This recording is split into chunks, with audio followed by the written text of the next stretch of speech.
Hey, what's up? It's always me, Johnny, and welcome to my new video. Today, we're gonna see a very interesting comparison between two camera phones that are just my Mi 11, so the Xiaomi Mi 11, and the iPhone 13 Pro Max. So how a flagship phone from technically last year will perform against the newest and greatest iPhone 13. Let's find that out in this video, after the intro.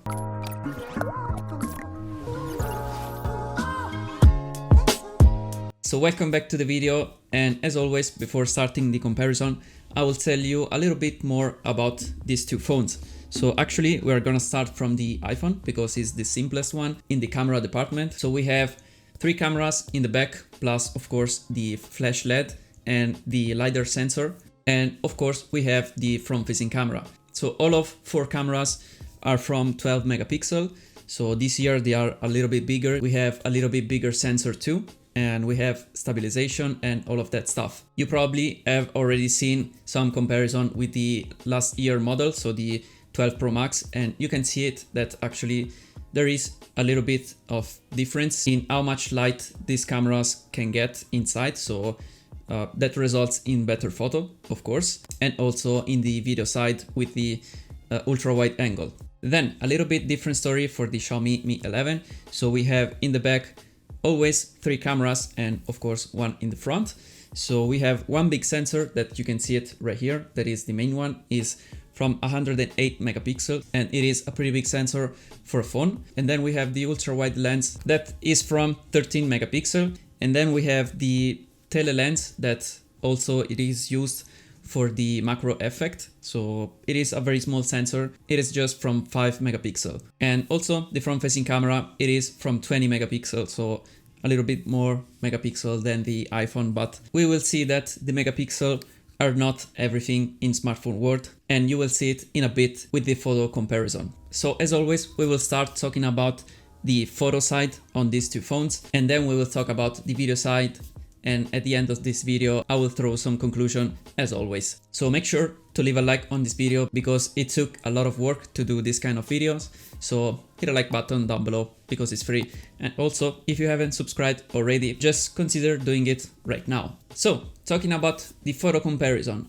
And last year, I just tried also the iPhone 12 mini. And of course, you can find the link up there if you haven't seen that one. And I have to say that this year, the story has a little bit changed because I think they did something with the software inside of the iPhone, because I compared that two phones. I mean, the iPhone 12 mini, it was not the same one as maybe the 12 Pro Max or maybe the 13 of this year. But talking about the quality of the photo themselves, they are just a little bit different this year. So I will put some example here while I'm talking, and you will be the judge between these two phones. But in my opinion, and from what I see on my computer, because you will see the photo processed by YouTube, so there will be like a little bit of compression, so the quality will not be the same as I have it on my computer, but I think you can still see the difference between these two phones. And actually, while I was checking the photos, I was expecting like more difference between these two phones, because the Xiaomi Mi 11 has like some great camera department, but actually the lenses of the iPhone 13 Pro Max are just more capable because they have like a wider aperture. So I was expecting more difference, especially because I took most of these photos in low light condition. But actually zooming in that photos and like analyzing one by one, I didn't see any big difference apart from the color and the temperature of the photo.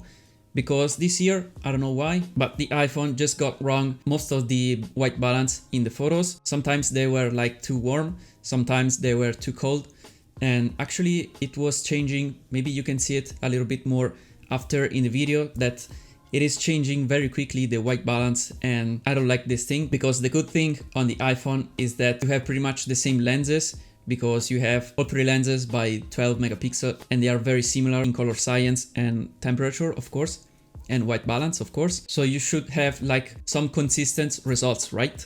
But this isn't the case, because as I said before, you have some different white balances and some other stuff that I didn't like very much. And as you can see, in fact, there are some differences between white balance, and I can assure you that the white balance of the Mi 11 are closer to the reality, because in some cases the photos of the Mi 11 are just a little bit colder than the reality, but they are very close to the real life white balance in that moment. So I don't know why is that, because last year I remember that I didn't have that problem with the iPhone 12 mini. It's probably because it is still a fresh iPhone, and maybe there will come some updates in the next future. Also, we have great quality with both of the phones if you have to do like point and shoot photos, especially with the main sensor and especially with the iPhone, because you have, as I said before, a wider aperture on the main lens. It does get a lot of light and the photo results are very good. But on the Mi 11 we have that big sensor that does pretty much the same job, and so you can get like very good photos also with that sensor. And actually we have a plus on the Mi 11 because the main sensor has 108 megapixel. In every case, if you shoot like point and shoot, or maybe if you choose the 108 megapixel mode, you will have more megapixel in every case. And so if you have to digitally zoom in your photos, you can do it without pretty much any problem.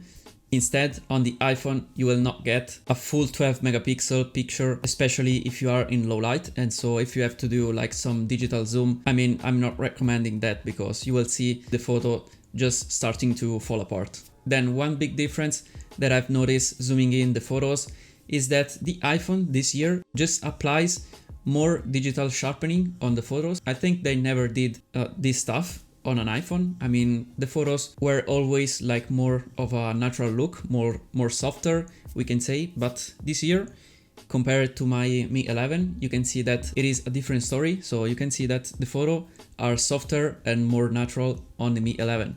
And so that does surprise me actually, because I was expecting the other way around. Also, you will see a difference in contrast and saturation, but of course, those are values that you can change easily in post-production. And I can understand that if you use like iPhone and you do like point and shoot around, you prefer like more contrasty photos and more saturated colors because they look more punchier. That can result in a better looking photos. But trust me that the quality between these two phones are very close actually. Then talking about the other two lenses, so we have the ultra wide angle that it is a little bit more wider on the iPhone, and that is a very good thing because I like to have like a wider angle on the ultra wide, and so I like that very much. And actually you have more zoom too, because the other lens, it is a 3x zoom lens. Actually on the Mi 11 it is just 2x, but for zoom photos, I mean, it's not recommended. It's always better to shoot at 108 megapixel and just zoom in like digitally, you will get like better photos. Also talking about the macro mode that we have on both of these phones, they are pretty much the same. I mean, I didn't see any major differences between the macro of the one or the other. So I like very much the macro mode on the Mi 11 because it is just 5 megapixel, but you can shoot very cool macros and you will not notice any quality issues for that 5 megapixel sensor. And in the same way, they are very different macros because one, you have to use it from the distance because it's a 2x zoom and it can shoot macros. So you have to be like a little bit more distant from the subject. And the other is a super wide angle that can be used like as a macro mode. So you have to be like super close to a subject to use the macro mode. And so we can say that they are very different in the usage, but the results are very close actually. Then of course, talking about the RAW and the Pro mode, we have like an edge for the Mi 11 because you have actually a Pro mode on your phone. So you have a Pro option on your default camera app, and that helps a lot if you want to take like a studied photo. So not only point and shoot, you can take photos in RAW that are very much usable. And actually on the iPhone you can shoot RAW too, but it is still all automatic. In both of the cases, they took very similar photos. I didn't see any major differences between the RAW from the Mi 11 and the RAW from the iPhones. And here I was expecting more by iPhone, but actually they are pretty close. But still, I repeat that on the iPhone, I don't know why there isn't a Pro mode, both for the photos and for the video, while this phone, it is called Pro. So talking about the video side, we have pretty much the same situation that we have in the photo mode, of course. And actually here I was expecting a little bit more from the iPhone, because I mean, I think it is the best smartphone to take videos on the planet right now at the moment. But the Mi 11 is just very good actually, because it does have some interesting camera lens and they work very good, especially if you use the main sensor. And the stabilization between these two phones are pretty much the same one.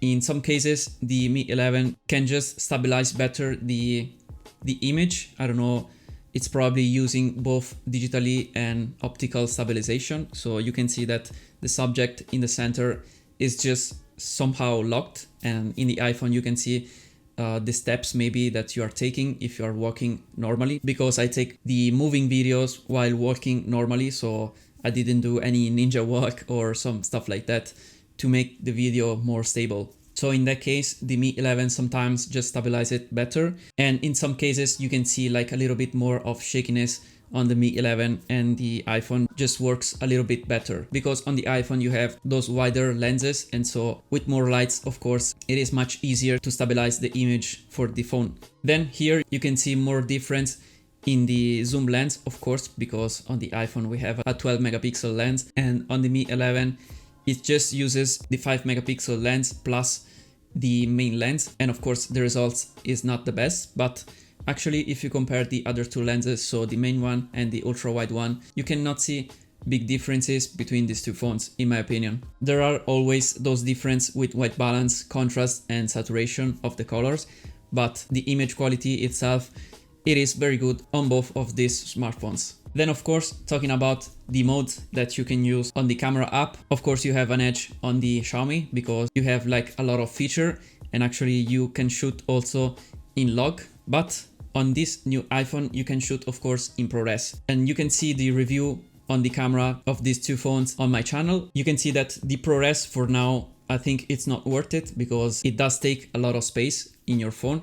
And actually the image quality compared to the standard is not that big of a difference. So for now, I think it doesn't make sense to shoot in that mode.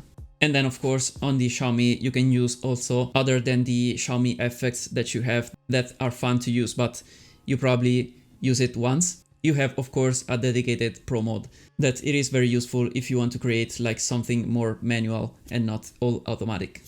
That being said, I think I can throw some conclusion, because otherwise this video will be too long. So what I can say using these two phones is that, as I said at the beginning of the video, I was expecting just a little bit more from the iPhone, because if you want to buy one of these two phones, and you have to consider first of all the price, of course. This one comes at, here in Europe, at a third of the price of the iPhone, of this iPhone right here, so the Pro Max. And I mean, paying 3 times the price for those small differences, and sometimes actually for me the Mi 11 was better. So I don't know if it's the case to pay that much. I mean, yes, you have an iPhone, you have the Apple ecosystem and all of that stuff. If that is the case, of course you have to buy one of these, and especially for the battery side and all of that stuff, as I talked about in my previous videos. But if you consider only the camera department on both of these phones, and of course considering the price, I think that the Mi 11 would be my choice, because it's an overall good performer, and actually for the price you have a very good phone. Of course this is just my personal opinion, so I don't want to trigger anyone by saying that the Xiaomi Mi 11 it is better than the iPhone. They are just great phones. I mean, there is not one of them that it is better overall than the other. It's just based on what you have to do with your phone, of course. And for my usage and from what I could see, my choice would be the Mi 11, especially now. Also, I remind you that in a few weeks there will be the Xiaomi 12, so the next version of this one, and it will be very interesting. So this one probably will drop the price. It will be more convenient than ever, I think. And also one more thing, you have to consider that this phone has almost 1 year, and the iPhone 13 has just come out right now.